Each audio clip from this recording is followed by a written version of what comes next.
Genèse 26. Il y eut une famine dans le pays, outre la première famine qui eut lieu du temps d'Abraham, et Isaac alla vers Abimélec, roi des Philistins, à Guérar. L'Éternel lui apparut, et dit, ne descends pas en Égypte, demeure dans le pays que je te dirai. Séjourne dans ce pays-ci, je serai avec toi, et je te bénirai, car je donnerai toutes ces contrées à toi et à ta postérité, et je tiendrai le serment que j'ai fait à Abraham, ton père. Je multiplierai ta postérité comme les étoiles du ciel, je donnerai à ta postérité toutes ces contrées, et toutes les nations de la terre seront bénies en ta postérité. Parce qu'Abraham a obéi à ma voix, et qu'il a observé mes ordres, mes commandements, mes statuts et mes lois. Et Isaac resta à Guérar. Lorsque les gens du lieu faisaient des questions sur sa femme, il disait, c'est ma sœur, car il craignait, en disant ma femme, que les gens du lieu ne le tuassent, parce que Rebecca était belle de figure. Comme son séjour se prolongeait, il arriva qu'Abimélec, roi des Philistins, regardant par la fenêtre, vit Isaac qui plaisantait avec Rebecca, sa femme. Abimélec fit appeler Isaac, et dit, certainement, c'est ta femme. Comment as-tu pu dire, c'est ma sœur? Isaac lui répondit, j'ai parlé ainsi, de peur de mourir à cause d'elle. Et Abimélec dit, qu'est-ce que tu nous as fait? Peu s'en est fallu que quelqu'un du peuple n'ait couché avec ta femme, et tu nous aurais rendus coupables. Alors Abimélec fit cette ordonnance pour tout le peuple, celui qui touchera à cet homme ou à sa femme sera mis à mort. Isaac sema dans ce pays, et il recueillit cette année le centuple, car l'Éternel le bénit. Cet homme devint riche, et il alla s'enrichissant de plus en plus, jusqu'à ce qu'il devint fort riche. Il avait des troupeaux de menu bétail et des troupeaux de gros bétail, et un grand nombre de serviteurs, aussi les Philistins lui portèrent envie. Tous les puits qu'avaient creusés les serviteurs de son père, du temps d'Abraham, son père, les Philistins les comblèrent et les remplirent de poussière. Et Abimélec dit à Isaac, va-t'en de chez nous, car tu es beaucoup plus puissant que nous. Isaac partit de là, et campa dans la vallée de Guérar, où il s'établit. Isaac creusa de nouveau les puits d'eau qu'on avait creusés du temps d'Abraham, son père, et qu'avaient comblés les Philistins après la mort d'Abraham, et il leur donna les mêmes noms que son père leur avait donnés. Les serviteurs d'Isaac creusèrent encore dans la vallée, et y trouvèrent un puits d'eau vive. Les bergers de Guérar querellèrent les bergers d'Isaac, en disant, l'eau est à nous. Et il donna au puits le nom d'Ézek, parce qu'il s'était disputé avec lui. Ses serviteurs creusèrent un autre puits, au sujet duquel on chercha aussi une querelle, et il l'appela Sitna. Il se transporta de là, et creusa un autre puits, pour lequel on ne chercha pas querelle, et il l'appela Rehoboth, car, dit-il, l'Éternel nous a maintenant mis au large, et nous prospérons dans le pays. Il remonta de là à Bir-Shéba. L'Éternel lui apparut dans la nuit, et dit, je suis le Dieu d'Abraham, ton père, ne crains point, car je suis avec toi, je te bénirai, et je multiplierai ta postérité, à cause d'Abraham, mon serviteur. Il bâtit là un autel, invoqua le nom de l'Éternel, et y dressa sa tente. Et les serviteurs d'Isaac y creusèrent un puits. Abimélec vint de Guérar auprès de lui, avec Ahuzat, son ami, et Picol, chef de son armée. Isaac leur dit, pourquoi venez-vous vers moi, puisque vous me haïssez et que vous m'avez renvoyé de chez vous? Ils répondirent, nous voyons que l'Éternel est avec toi. C'est pourquoi nous disons, qu'il y ait un serment entre nous et toi, et que nous fassions alliance avec toi. Jure que tu ne nous feras aucun mal, de même que nous ne t'avons point maltraité, que nous t'avons fait seulement du bien, et que nous t'avons laissé partir en paix. Tu es maintenant béni de l'Éternel. Isaac leur fit un festin, et ils mangèrent et burent. Ils se levèrent de bon matin, et se lièrent l'un à l'autre par un serment. Isaac les laissa partir, et ils le quittèrent en paix. Ce même jour, des serviteurs d'Isaac vinrent lui parler du puits qu'il creusait, et lui dirent, nous avons trouvé de l'eau. Et il l'appela Skiba. C'est pourquoi on a donné à la ville le nom de Bir-Shéba, jusqu'à ce jour.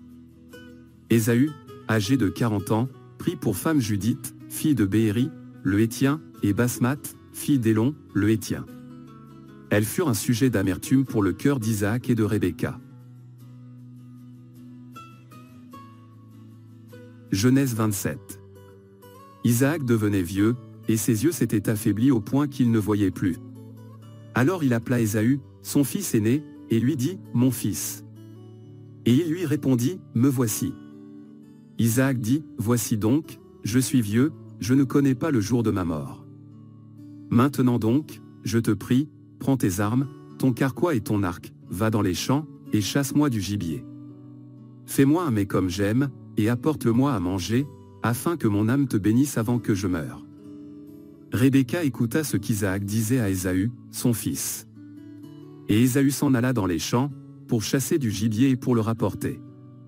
Puis Rebecca dit à Jacob, son fils, voici, j'ai entendu ton père qui parlait ainsi à Ésaü, ton frère. Apporte-moi du gibier et fais-moi un mets que je mangerai, et je te bénirai devant l'Éternel avant ma mort. Maintenant, mon fils, écoute ma voix à l'égard de ce que je te commande. Va me prendre au troupeau 2 bons chevreaux, j'en ferai pour ton père un mets comme il aime. Et tu le porteras à manger à ton père, afin qu'il te bénisse avant sa mort.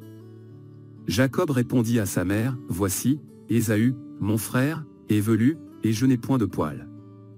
Peut-être mon père me touchera-t-il, et je passerai à ses yeux pour un menteur, et je ferai venir sur moi la malédiction, et non la bénédiction. Sa mère lui dit, que cette malédiction, mon fils, retombe sur moi. Écoute seulement ma voix, et va me les prendre. Jacob alla les prendre, et les apporta à sa mère, qui fit un mets comme son père aimait. Ensuite, Rebecca prit les vêtements d'Ésaü, son fils aîné, les plus beaux qui se trouvaient à la maison, et elle les fit mettre à Jacob, son fils cadet. Elle couvrit ses mains de la peau des chevreaux, et son cou qui était sans poil. Et elle plaça dans la main de Jacob, son fils, le mets et le pain qu'elle avait préparé. Il vint vers son père, et dit, mon père. Et Isaac dit, me voici. Qui es-tu, mon fils? Jacob répondit à son père, je suis Ésaü, ton fils aîné, j'ai fait ce que tu m'as dit. Lève-toi, je te prie, assieds-toi, et mange de mon gibier, afin que ton âme me bénisse. Isaac dit à son fils, et quoi? Tu en as déjà trouvé, mon fils. Et Jacob répondit, c'est que l'Éternel, ton Dieu, l'a fait venir devant moi. Isaac dit à Jacob, approche donc, et que je te touche, mon fils, pour savoir si tu es mon fils Ésaü, ou non. Jacob s'approcha d'Isaac, son père, qui le toucha, et dit, la voix est la voix de Jacob, mais les mains sont les mains d'Ésaü. Il ne le reconnut pas, parce que ses mains étaient velues, comme les mains d'Ésaü, son frère, et il le bénit. Il dit, c'est toi qui es mon fils Ésaü? Et Jacob répondit, c'est moi. Isaac dit, serre-moi, et que je mange du gibier de mon fils, afin que mon âme te bénisse. Jacob le servit, et il mangea, il lui apporta aussi du vin, et il but. Alors Isaac, son père, lui dit, approche donc, et baise-moi, mon fils. Jacob s'approcha, et le baisa. Isaac sentit l'odeur de ses vêtements, puis il le bénit, et dit, voici, l'odeur de mon fils est comme l'odeur d'un champ que l'Éternel a béni. Que Dieu te donne de la rosée du ciel et de la graisse de la terre, du blé et du vin en abondance. Que des peuples te soient soumis, et que des nations se prosternent devant toi. Sois le maître de tes frères, et que les fils de ta mère se prosternent devant toi. Maudit soit quiconque te maudira, et béni soit quiconque te bénira. Isaac avait fini de bénir Jacob, et Jacob avait à peine quitté son père Isaac, qu'Ésaü, son frère, revint de la chasse. Il fit aussi un mets, qu'il porta à son père, et il dit à son père, que mon père se lève et mange du gibier de son fils, afin que ton âme me bénisse. Isaac, son père, lui dit, qui es-tu? Et il répondit, je suis ton fils aîné, Ésaü. Isaac fut saisi d'une violente émotion, et il dit, qui est donc celui qui a chassé du gibier, et me l'a apporté? J'ai mangé de tout avant que tu vinsses, et je l'ai béni. Aussi sera-t-il béni. Lorsqu'Ésaü entendit les paroles de son père, il poussa de forts cris, plein d'amertume, et il dit à son père, bénis-moi aussi, mon père. Isaac dit, ton frère est venu avec ruse, et il a enlevé ta bénédiction. Ésaü dit, est-ce parce qu'on l'a appelé du nom de Jacob qu'il m'a supplanté 2 fois? Il a enlevé mon droit d'aînesse, et voici maintenant qu'il vient d'enlever ma bénédiction. Et il dit, n'as-tu point réservé de bénédiction pour moi?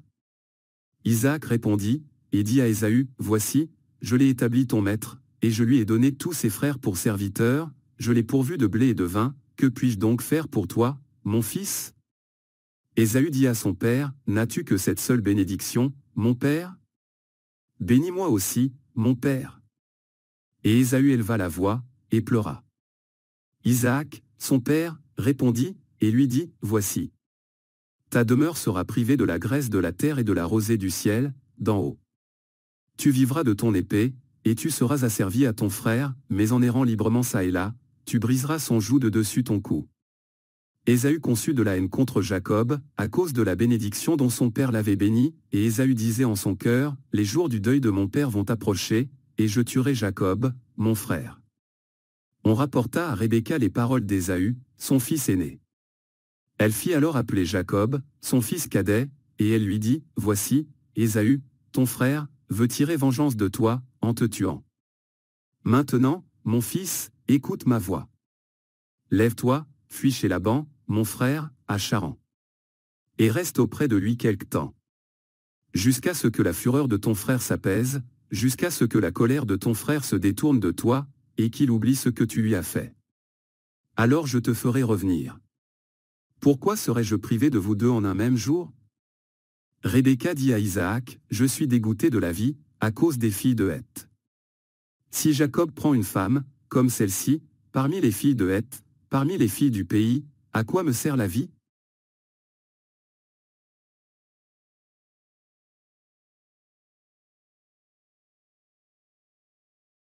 Genèse 28.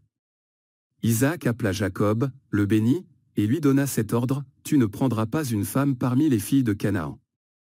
Lève-toi, va à Padan-Aram, à la maison de Bethuel, père de ta mère, et prends une femme d'entre les filles de Laban, frère de ta mère.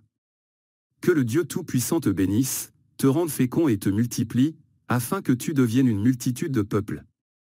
Qu'il te donne la bénédiction d'Abraham, à toi et à ta postérité avec toi, afin que tu possèdes le pays où tu habites comme étranger, et qu'il a donné à Abraham. Et Isaac fit partir Jacob, qui s'en alla à Padan-Aram, auprès de Laban, fils de Bethuel, l'Araméen, frère de Rebecca, mère de Jacob et d'Ésaü. Ésaü vit qu'Isaac avait béni Jacob, et qu'il l'avait envoyé à Padan-Aram pour y prendre une femme, et qu'en le bénissant il lui avait donné cet ordre, tu ne prendras pas une femme parmi les filles de Canaan. Il vit que Jacob avait obéi à son père et à sa mère, et qu'il était parti pour Padan-Aram. Ésaü comprit ainsi que les filles de Canaan déplaisaient à Isaac, son père. Et Ésaü s'en alla vers Ismaël. Il prit pour femme, outre les femmes qu'il avait, Mahalat, fille d'Ismaël, fils d'Abraham, et sœur de Nébajot. Jacob partit de Bir-Shéba, et s'en alla à Charan. Il arriva dans un lieu où il passa la nuit, car le soleil était couché. Il y prit une pierre, dont il fit son chevet, et il se coucha dans ce lieu-là. Il eut un songe. Et voici, une échelle était appuyée sur la terre, et son sommet touchait au ciel. Et voici, les anges de Dieu montaient et descendaient par cette échelle. Et voici, l'Éternel se tenait au-dessus d'elle, et il dit, je suis l'Éternel, le Dieu d'Abraham, ton père, et le Dieu d'Isaac. La terre sur laquelle tu es couché, je la donnerai à toi et à ta postérité. Ta postérité sera comme la poussière de la terre, tu t'étendras à l'Occident et à l'Orient, au septentrion et au Midi, et toutes les familles de la terre seront bénies en toi et en ta postérité. Voici, je suis avec toi, je te garderai partout où tu iras, et je te ramènerai dans ce pays, car je ne t'abandonnerai point, que je n'ai exécuté ce que je te dis. Jacob s'éveilla de son sommeil et il dit, certainement, l'Éternel est en ce lieu, et moi, je ne le savais pas. Il eut peur, et dit, que ce lieu est redoutable. C'est ici la maison de Dieu, c'est ici la porte des cieux. Et Jacob se leva de bon matin, il prit la pierre dont il avait fait son chevet, il la dressa pour monument, et il versa de l'huile sur son sommet. Il donna à ce lieu le nom de Béthel, mais la ville s'appelait auparavant Luz. Jacob fit un vœu, en disant, si Dieu est avec moi et me garde pendant ce voyage que je fais, s'il me donne du pain à manger et des habits pour me vêtir, et si je retourne en paix à la maison de mon père, alors l'Éternel sera mon Dieu. Cette pierre, que j'ai dressée pour monument, sera la maison de Dieu, et je te donnerai la dîme de tout ce que tu me donneras.